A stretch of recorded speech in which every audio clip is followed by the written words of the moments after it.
Hello students, welcome to our YouTube channel. तो आज हम लोग बात करेंगे ज्योमेट्री प्रोग्रेशन की। ठीक है,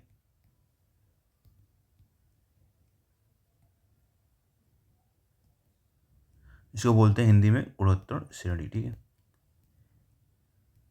ये आपके एसएससी सीजीएल मेंस के लिए इम्पोर्टेंट है। ठीक है, या प्री के लिए भी क्वेश्चन पूछा सकते हैं, और आपके जो यूपीएसआई का एग्जाम होने वाला है उसके लिए इम्पोर्टेंट है। ठीक है, तो चलिए शुरू करते हैं। पहली बात जानते हैं कि ज्योमेट्रिक प्रोग्रेशन क्या होता है। ठीक है, जैसे कोई सीरीज दी हुई है 2, 4, 6, 8 8 सॉरी, ठीक है, 16 डेट डैश।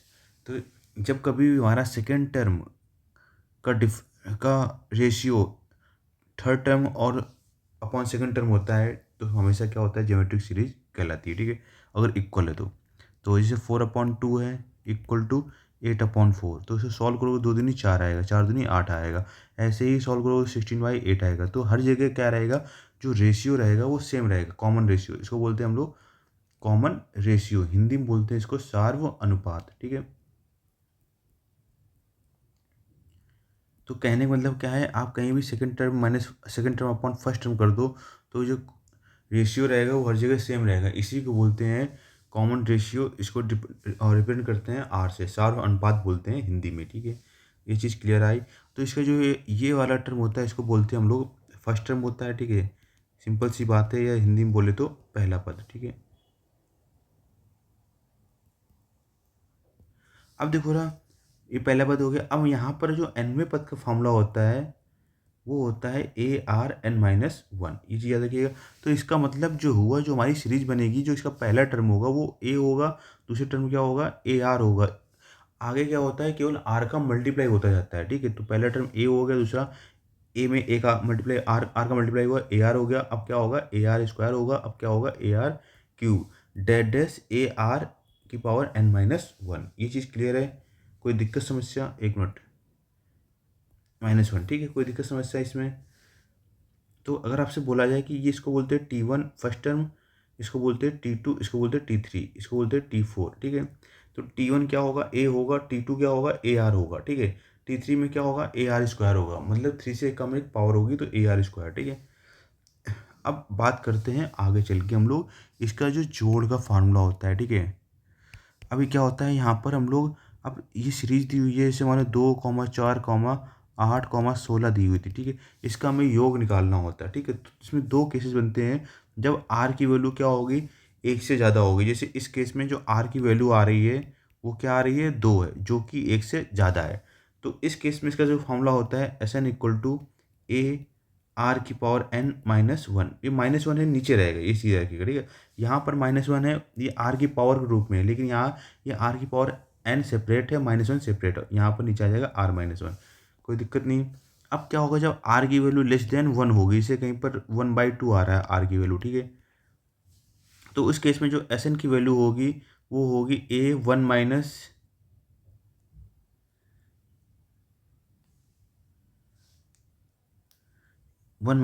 आर की पावर n अपॉन 1 - r। ये चीज़ चेंज हो गया फॉर्मूले में, समझ में आ गया? अब कहीं पर क्या होता है कि हमें इनफाइनाइट का एस इनफाइनाइट निकालना होता है। ठीक है, तो एस इनफाइनाइट तभी निकलेगा आपका जब आर की वैल्यू क्या होगी, लेस देन 1 होगी, लेस देन 1 होगी। ठीक है, तो एस इनफाइनाइट इक्वल टू क्या होता है, A/1 - r। अगर आर की वैल्यू ग्रेटर देन 1 है तो फिर यहाँ पर आप इसकी वैल्यू फाइंड नहीं कर सकते, अनंत पदों का योग नहीं निकाल सकते। इसको बोलते हैं अनंत पदों का योग।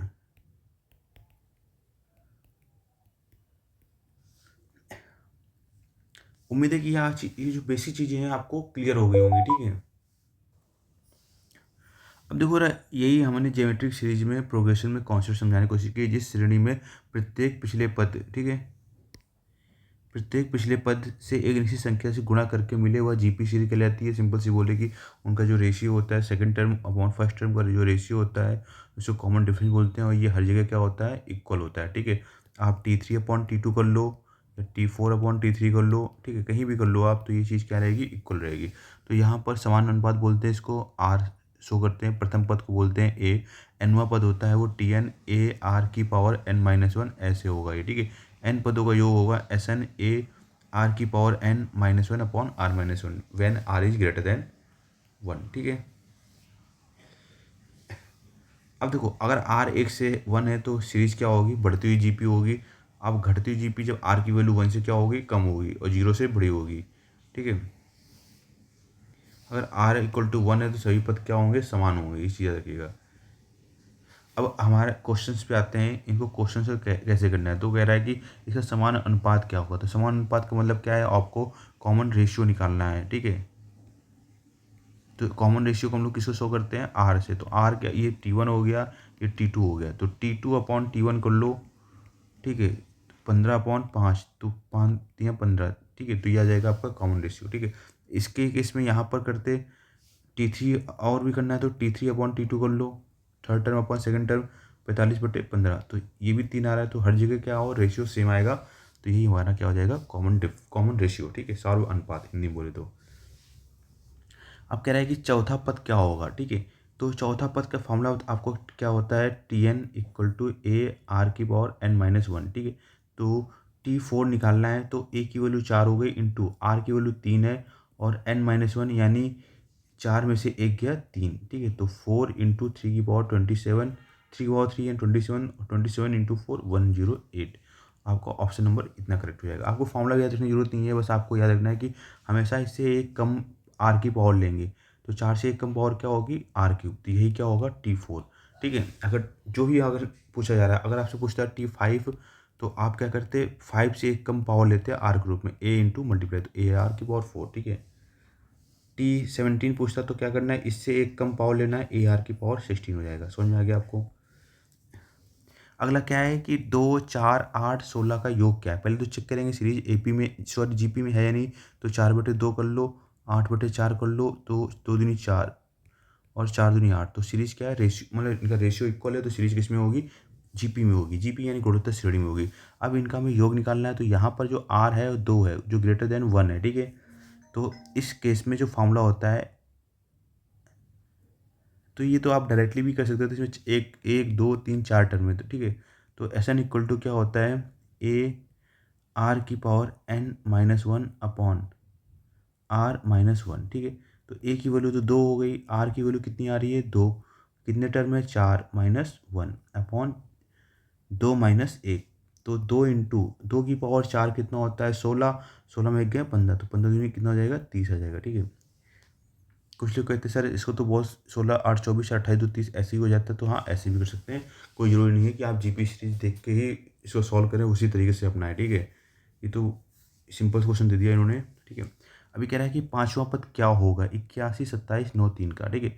तो पांचवा पद के लिए मैंने बताया था आपको आर के पावर ग्रुप में से एक कम लेना होगा। तो AR की पावर 4 हो जाएगा, 5 से कम 4 ही होता है ना। तो मतलब T5 इतना होगा। इसके लिए मैं ए फाइंड करना पड़ेगा, तो ए वैल्यू तो 81 हो जाएगी। अब आर निकालना है तो T2/T1 करना पड़ेगा, 27/81। तो ये हो जाएगा 1/3। तो यहाँ पर जो आर है वो एक से कम है। जब आर एक से कम होगा तो आपको पता है, अच्छा यहाँ योग नहीं निकालना, टी ऐसे निकालना, कोई दिक्कत नहीं है, ठीक है। बस ए की वैल्यू कितनी हो गई, 81, और आर की वैल्यू कितनी है, 1/3 की पावर 4, ठीक है। इसको सॉल्व करते हैं तो 3×3 = 9, 9×1 = 81। तो 3 की पावर 4 81 होता है। तो जो हमारा आंसर आ जाएगा वो 1 आ जाएगा। ऑप्शन नंबर ए करेक्ट हो जाएगा आपका। अगला देखते हैं क्वेश्चन नंबर 10वां। कह रहे कि प्रथम पद 6, R=2, तो तीसरा पद क्या होगा। तो सिंपल सी बात है, तीसरा पद निकालना है तो आर के फॉर्म में क्या लिखेंगे, इसमें से एक कम लेंगे पावर रूप में। तो 3 में एक गया 2, तो AR² हो जाएगा। तो ए की वैल्यू कितनी हो गई, 6, और आर की वैल्यू कितनी होगी, 2। तो 6×4, तो 6×4 = 24। तो ऑप्शन नंबर सी करेक्ट हो जाएगा।